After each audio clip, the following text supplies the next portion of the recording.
Saint کا 337واں اجلاس chairman senate یوسف رضا گیلانی کی زیر صدارت شروع ہوا۔ اس موقع پر سینیٹر فیصل رواٹا نے کہا کہ اگر ایک حلف نامہ ہم پر لاگو ہے تو وہ حلف نامہ پاکستان کے تمام ججوں، سارے جرنیلوں پر بھی لاگو ہوگا۔ یہ نہیں ہو سکتا کہ کوئی اس ایوان کے باہر ہمیں صادق اور امین کے سرٹیفکیٹ دے۔ اگر ہماری پگڑی اچھلے گی تو ہم پگڑیوں کی فٹ بال بنا دیں گے۔ اب یہ چیز نہیں ہوگی چیئرمین صاحب کہ فیصلے جو سینٹ یا قومی اسمبلی سے پاس ہوتے ہیں لاء کے تحت، اس لاء کو ہم بناتے ہیں، ہم ہی امپلیمنٹ کرائیں گے، ڈیفائن بھی ہم کریں گے اور سمرائز بھی اب ہم ہی کریں گے۔ یہ نہیں ہو سکتا کہ کوئی صادق اور امین کے سرٹیفکیٹ اس ایوان کے باہر ہمیں دے، ہماری پگڑی اچھلے گی تو ہم پگڑیوں کی فٹ بال بنا دیں گے۔ یہاں میں، طلال چودھری صاحب اور ایسے بہت سارے لوگ ہیں جنہوں نے بہت کچھ سفر کیا ہے لا قانونیت کی وجہ سے، آئین اور قانون کی دھجیاں اڑتے ہوئے ہم نے دیکھا ہے۔ ہمارا قصور یہ تھا کہ ہم ووکل تھے۔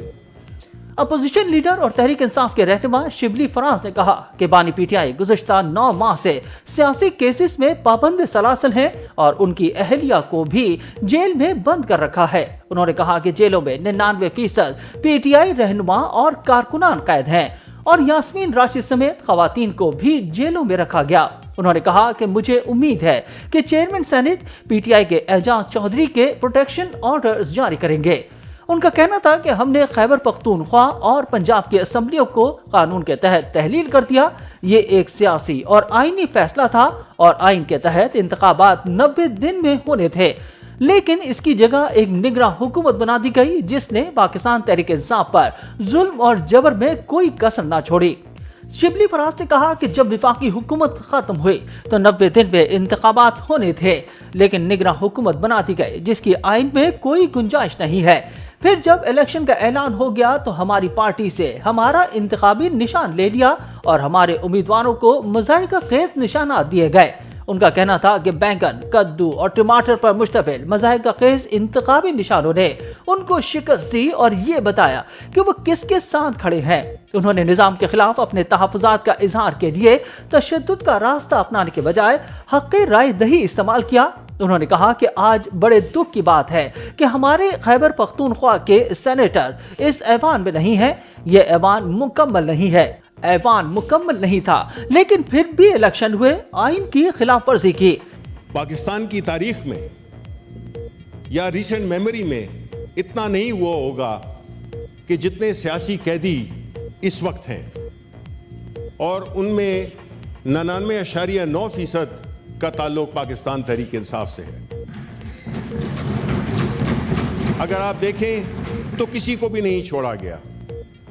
خواتین لے لیں، یاسمین لے لیں، یاسمین راشد کو، اسی طرح جو ہماری طیبہ ہیں، عالیہ حمزہ ہیں، ہمارے اپنے عمر چیمہ ہیں، اور ساتھ ساتھ جو ہمارے اس معزز ایوان کے ممبر ہیں اعجاز چودھری، ان کو پروڈکشن آرڈر ہم نے آپ کو کل بھیجا تھا، اور میں امید کرتا